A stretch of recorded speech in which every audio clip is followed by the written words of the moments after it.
अस्सलामुअलैकुम बच्चों, उम्मीद करता हूँ आप लोग खैरियत से होंगे और हंसते मुस्कुराते होंगे। तो आज का हमारा अल्फ़ाबेट है बी।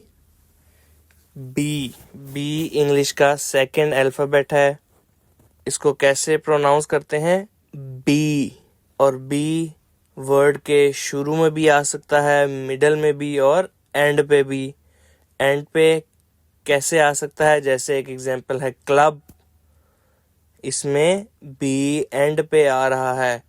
और मिडल में कैसे आ सकता है? ट्यूब, TUBE, इसमें मिडल में आ रहा है। और शुरू में स्टार्ट में की एग्जांपल क्या है?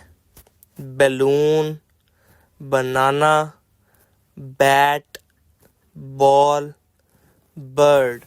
तो उम्मीद करता हूँ बच्चों आप लोगों को समझ आ रही है। अगर कुछ समझ नहीं आता तो लाजमी पूछें। अल्लाह हाफिज़।